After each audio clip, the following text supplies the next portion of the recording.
دستم میفته؟ اصلا دست و گوشی اینا نمیفته؟ چقدرش میفته؟ الان میفته؟ پایین‌تر یا بالاتر؟ سلام، من اومدم اینجا تا سوالای شما راجع به آزمون آیلتس که از من توی پیج اینستاگرامم پرسیدین جواب بدم.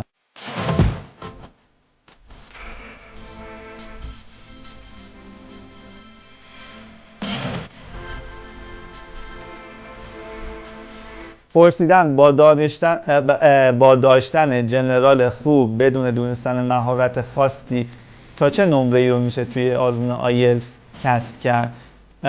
میگم ماکسیموم نداره، مثلا شما میتونید زبانتون واقعا خوب باشه و برید آزمون رو شرکت کنید بدون که هیچ مهارتی رو یاد گرفته باشید و نمره 6.5 7 هم بگیرید.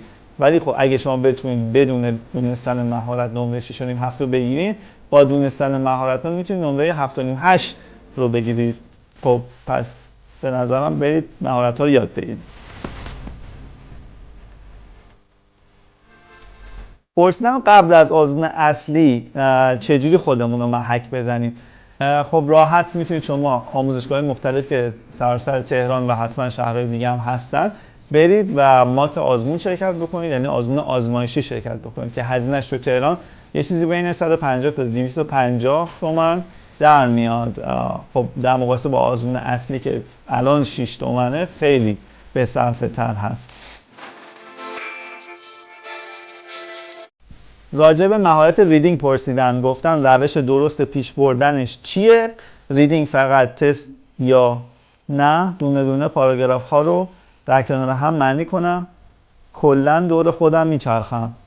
عرضم خدمتتون که توی سوالم مشخصه که دور خودتون کلا میچرخین، ولی اگر میخواین سوال ریدینگ رو انجام بدین، جواب بدین، انجام بدین، باید حتما مهارت جواب دادن به هر نوع سوال رو یاد بگیرین و با استفاده از اون مهارت‌ها سوالا رو جواب بدین.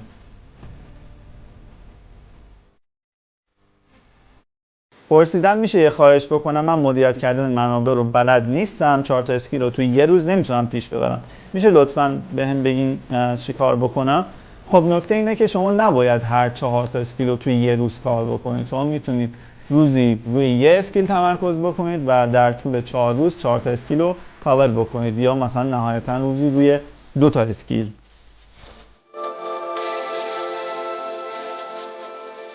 پرسیدن سلام استاد، سطح جنرال C1 چه نمره‌ای رو حدوداً میشه پیش بینی کرد با مطالعه تخصصی آیلتس چطور؟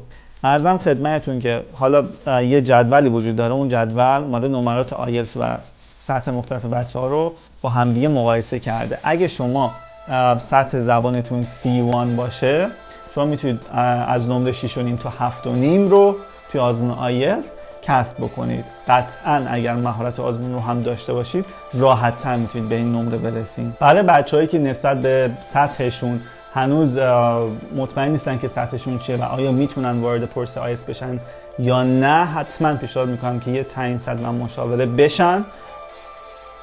حتما پیشنهاد میکنم که یه تعیین سطح و مشاوره داشته باشن که من اینو به صورت رایگان میتونم براتون انجام بدم.